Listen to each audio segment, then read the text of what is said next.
Okay, magandang araw po sa inyong lahat. Muli nandito na naman po yung lingkod Epifanio Labrador dito po sa ating programang Reaction Movie Rad Ako. Okay, bago po tayo mag-umpisa, mga minamahal ko mga kababayan, binabati muna po natin ang ating mga kababayan, lalong-lalo na po yung mga kababayan natin sa abroad, maging ating mga kababayan po Luzon, Visayas, Mindanao na lagi po natin nakakasama sa bawat araw po na tayo po mayroong mga mahalagang pinag-uusapan dito po sa ating programang Reaction Movie Rad Ako. Okay, siyempre, pinapasalamatan din po natin ating minamahal na Pangulong Ferdinand Marcos Jr. at maging ating minamahal na First Lady Lisa Araneta Marcos, maging ating minamahal na House Speaker Martin Romualdez at siyempre ang ating mga congressman dyan sa Kamara na kung saan po ay talagang puspusan po yung kanilang kung saan yung kanila pong pagtatrabaho na kung saan po mga minamahal ko mga kababayan talagang ginagampanan po nila ang kanilang mga dapat gampanan para po sa taong bayan. Okay, sa araw pong ito ay pag-uusapan po natin ito pong advertise na pinalabas po ng parehong taksil, parehong traidor, parehong sabihin na lang natin sakim sa pera at kapangyarihan. Ang nakakatawa dito mga minamahal ko mga kababayan na nagiging endorser po nito ni Bato de la Rosa ay ito pong si Mary Grace Piatos. So kilala naman po natin pag sinabing Mary Grace Piatos, kilala na natin kung sino siya. Walang iba kung hindi yung ating Vice President na kung saan kung ano-anong pangalan ang ginagamit para lamang sabihin o masabing legit yung mga resibong pinapakita niya. So, para po hindi na po tumagal, ito po't panoorin po natin mga minamahal kong mga kababayan.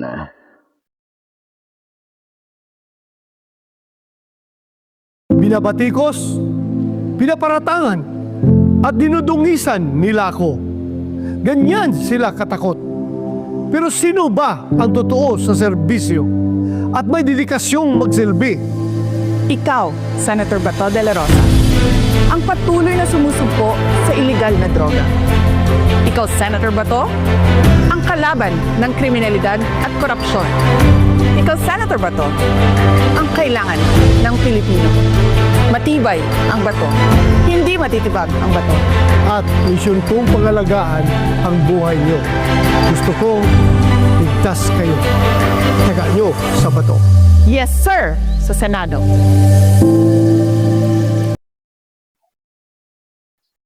So yun mga minamahal ko mga kababayan, nakakatawa po itong kanilang ginawang advertise. Sabi pa ni Sara Duterte, yes sir, sa Senado, no? So, dumako tayo dun sa unang sinabi ni Bato de la Rosa. Sabi po ni Bato de la Rosa, binabatikos daw siya.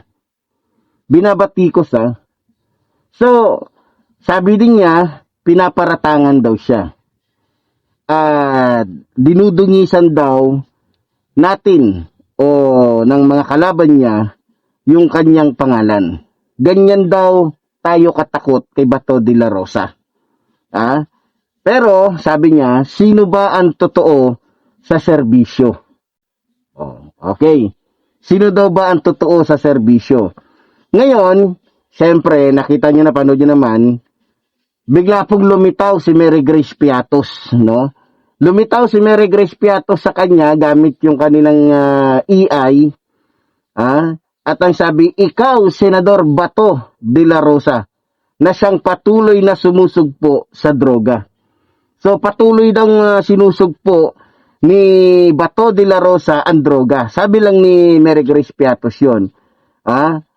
Si Bato daw ang kalaban ng kriminalidad at korupsyon. No? Sabi ni Sara. So, sabi rin dito, si Bato daw ang kailangan ng mga Pilipino. Yan po ang sabi ni Mary Grace Piatos. Tapos, sinabi pa niya doon sa huli, matibay daw ang bato. Hindi matitibag ang bato. Yun ang pagkasabi niya. Mission tapos, pagkatapos ng mga minamahal ko mga kababayan, sumagot itong si Bato, mission daw ni Bato, ang pangalagaan tayo. At gusto niya, ligtas daw tayong mga Pilipino.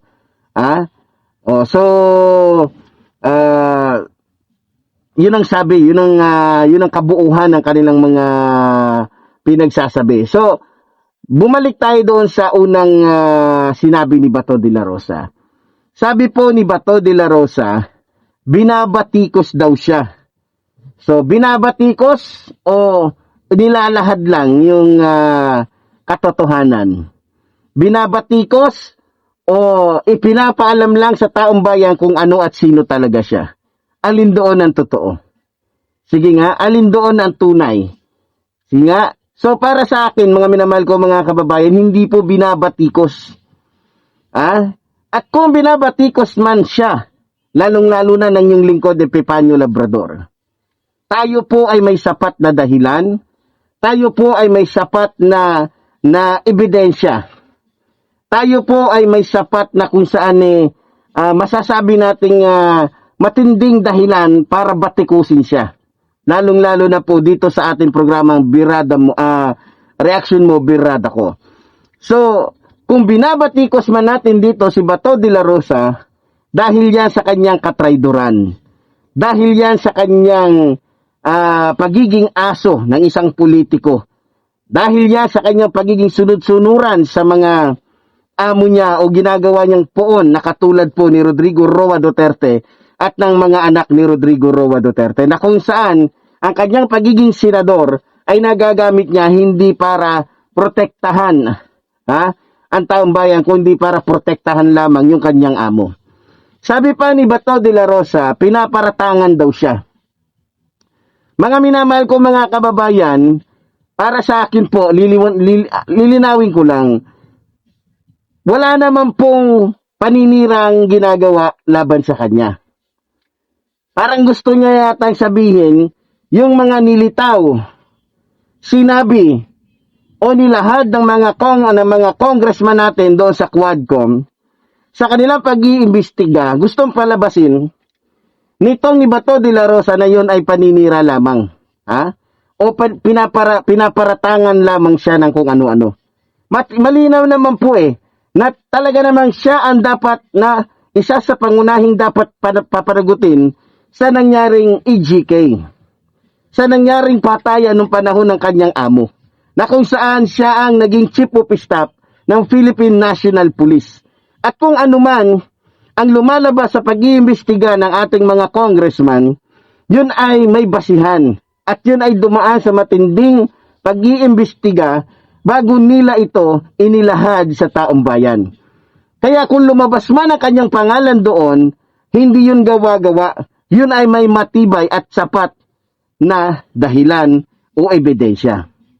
At sabi pa niya, dinudungisan daw ng ating mga, siguro gusto niya sabihin, dinudungisan ng mga congressman natin o dinudungisan ng mga vloggers na tumitira sa kanya yung kanyang pangalan. Kasi sabi dinudungisan daw yung kanyang pangalan Pagkasabi niya, dinudungisan nila ako. So, kung ako naman ang tatanungin ninyo, wala namang dapat, walang dahilan para dungisan siya. Dahil sa totoo lang, matagal na siyang madungis. Matagal na siyang madungis, kaya hindi kailangan na dungisan ang kanyang pangalan dahil siya mismo ang dumungis sa kanyang pangalan o sa kanyang kredibilidad. Tama, mga minamahal ko mga kababayan. So, tingnan nyo kung paano siya magbitaw ng salita, paawa effect. Paawa effect to, mga minamahal ko mga kababayan. Tignan nyo kung gaano kahusay si Bato de la Rosa para lamang siya ay kaawaan ng ating mga kababayan. Sabi pa niya, ganyan sila katakot. Ganyan sila katakot. Gusto niya palabasin na yung nangyayari, kaya siya sinisiraan, kaya siya dinudungisan, kaya siya pinaparatangan, kaya siya binabatikos dahil sa takot ang mga kalaban niya sa politika. Yan ang gusto niyang palabasin So, gusto niyang palabasin na kaya may lumalabas na mga intriga sa kanya, may binabatikos natin siya dahil takot tayo sa kanya. Wala naman dapat katakutan kay Bato de la Rosa Bakit? Sa totoo lang, ang natatakot ngayon at dapat matakot hindi tayo, kundi sila. na dapat papanagutin at dapat nang panagutin ng ating hukuman. Diba? So, gano'n pa man, alam naman natin na strategy ito. Kailangan niyang sabihin ito para sa kanyang sarili. Alam naman natin kung paano sila kagaling. So, sabi pa niya, pero sino ba ang totoo sa serbisyo? Ngayon, ibabalik ko. Ngayon Bato de la Rosa, sino nga ba sa tingin mo ang totoo sa serbisyo? Dahil, kung ako ang tatanungin ninyo, sa totoo lang Bato de la Rosa, minsan hindi ka naging totoo sa serbisyo mo. Sa loob ng ilang taon na ikaw ay naging senador, nakita ng taong bayan na ang sarili mo, ang oras mo, panahon mo, kapangyarihan mo, ay ginugol mo para lamang protektahan yung iyong Pangulo. Yung iyong Pangulo na nagbigay ng chance sa'yo na maging senador ka kahit wala ka namang magandang ginawa sa bansang ito. Diba? Ano ang sinasabi mong serbisyo? Serbisyo sa taong bayan o serbisyo sa mga Duterte? Kung ako tatanungin ninyo, mga minamahal ko mga kababayan, alam naman natin na mas malawak, mas malaki, mas madami ang nagawa niyang serbisyo sa mga Duterte kesa sa taong bayan. Yan po ang klaro mga minamahal ko mga kababayan. So, dito mga minamahal ko mga kababayan, dumako naman tayo sa sinabi ni Sara. So sabi naman po ni Sara Duterte, 'di ba? Nagtanong si Bato sino ba daw ang tunay sa serbisyo? Ang sabi ni Sara, ikaw Senador Bato de la Rosa na siya ang patuloy na sumusugpo sa droga. Talaga lang na si Bato de la Rosa daw ang sumusugpo hanggang ngayon sa droga. Baka nakalimutan mo Bato de la Rosa na ikaw ay isa sa mga naging protektor ni Michael Yang, isa sa mga naging kasabwat ni Michael Yang at ni Paulo Duterte para ipapasok sa bansang ito yung tuli-tulinadang shabu na kung saan binunyag ni Guban. Talaga lang Mary Grace Piatos hindi ka kinikilabutan sa sinasabi mo Mary Grace Piatos kung sa bagay. Hindi ka talaga kikilabutan dahil hindi ka nga nangilabot sa sarili mo nang ninakawan mo ng bilyon-bilyon, trilyon-trilyon, kayong mga Duterte, ang taong bayan. Kaya, expected na namin yon na wala sa pagkatao nyo yung pagkakilabot sa paggawa ng masama. Dahil normal na sa inyo yan. Sabi pa ni Mary Grace Piatos, si Bato daw ang kalaban ng kriminalidad at korupsyon. Talaga lang kaya pala, hindi nagre-react si Bato de la Rosa sa mga pinaggagawa ng amo niya noong puon niya na si Sara Bolate. Kasi kalaban siya ng korupsyon. Kaya pala hindi siya pumalag nung nalaman ng taong bayan ng ating gobyerno na napakaraming pera ang ninakaw ni Sara Duterte sa DepEd. Kasi kalaban siya ng korupsyon. Kaya pala hindi umimik si Bato de la Rosa nung nalaman na mayroong mga ghost employees na pinapasweldo ng taong bayan na pinalabas ni Mary Grace Piatos ng mga trabahante ng nasabing OBP, dahil kalaban nga ni Bato de la Rosa ang korupsyon, hindi siya umimik. Diba? At kalaban siya ng kriminalidad, sabi nga. Kaya pala, naharap siya ngayon sa kasong,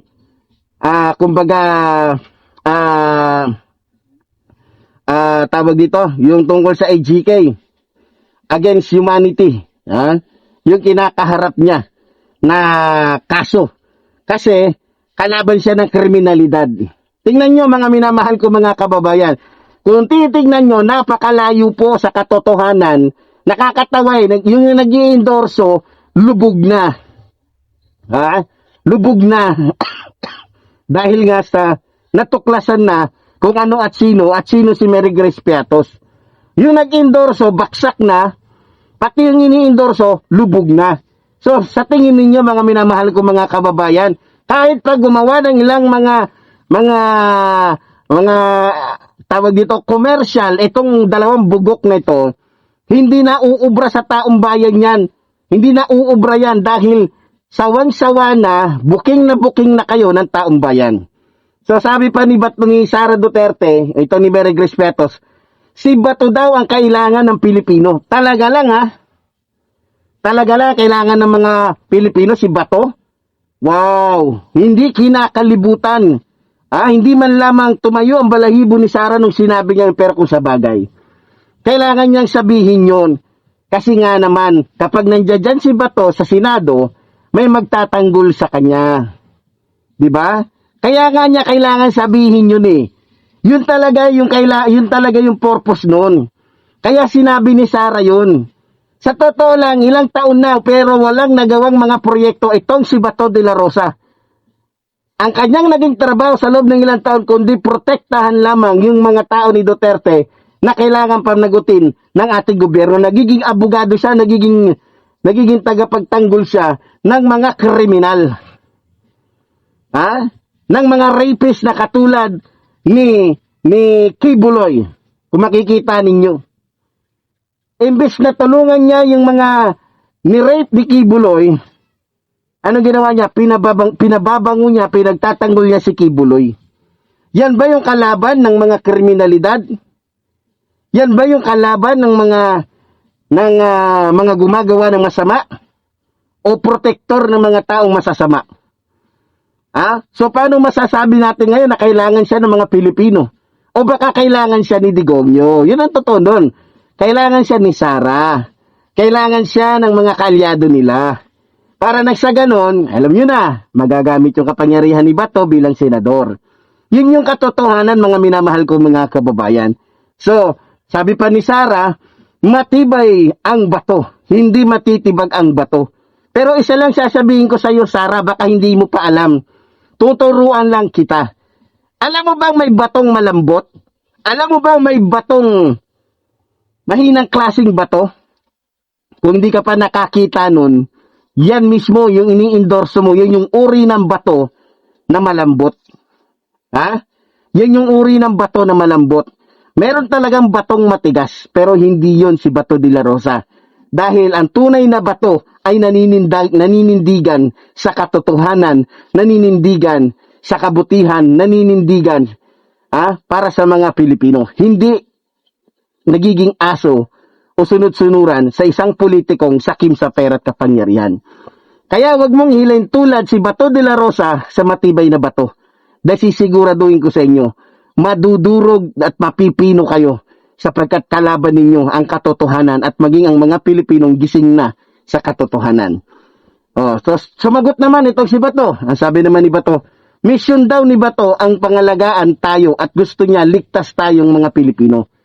Talaga lang Baka nakalimutan mo, Bato de la Rosa, na ikaw ay kasabwat ni Rodrigo Roa Duterte na pumatay sa mga walang kamalay-malay na mga Pilipino na basta-basta nyo na lang minasakir, pinapatay. Ilan? 10, 20, 30? No, kundi 30,000. Isipin nyo, 30,000 mga Pilipino ang pinapatay ni Bato de la Rosa. 30,000 ang namatay dahil sinunod niya yung utos ng amo niya. Paano mo masasabi, Bato de la Rosa, na kaya kailangan mo maging senador para pangalagaan ang mga Pilipino at gusto mo ligtas ang mga Pilipino samantalang kayo ang pumatay ng mga Pilipinong walang kamalay-malay. Mga Pilipinong walang kinalaman sa droga, walang ginawang krimen. Low battery, please charge. So, lobat na yan natin. Salamat at sana makaabot tayo. No? So, alam niyo mga minamahal ko mga kababayan, natatawa na lang ako Pero dahil politiko nga itong mga ito, isa lang ang masasabi ko. Please charge. Isa lang ang masasabi ko mga minamahal ko mga kababayan. Huwag kayong magpadala sa mga sinasabi ni Bato de la Rosa dahil alam naman natin na ito ay kampon ng kadiliman. At ito ay kampon ni Rodrigo Roa Duterte na handang sumunod sa lahat ng kanyang gustong ipagawa kay Bato de la Rosa. So, ayun mga minamahal ko mga kababayan. Diba? So, kung ako tatanungin ninyo, wag na kayong magpapadala kay Bato de la Rosa. Lalong-lalo na dito kay Mary Grace Piatos. Kung ano man po ang kanyang mga sinasabi o kanilang sinasabi, lalo na ni Mary Grace Piatos, baliktarin nyo lang. Ano ang sabi ni Kapersi Lapid? Para malaman nyo katotohanan, baliktarin nyo ang lahat ng sinasabi nila dahil yun ang katotohanan. So baliktarin lang po natin. Dahil sinabi ni Bato, mission daw ni Bato ang pangalagaan tayo at gusto niya ligtas tayo. Baliktarin mo lang yun. Hindi tayo ligtas kay Bato. At hindi tayo pangangalagaan ng taong yan, ng senador na yan. Dahil kampon yan ng kadiliman, kampon yan ni Lucifer. Kampon yan ng kanyang amo na pumatay ng 30,000 na hindi nila binigyan ng pagkakataon na ipagtanggol ang sarili sa hukuman. Diba? So, mga minamahal ko mga kababayan, ganun pa man, hanggat tayo po'y nandito, tayo po'y magsasalita at patuloy na magsasalita alang-alang po sa mga Pilipino. Kaya muli po, tulad po ng sinasabi ng iyong lingkod, mabuhay po ang ating inang bayan, mabuhay po nagmamahal sa ating inang bayan. Maraming salamat po.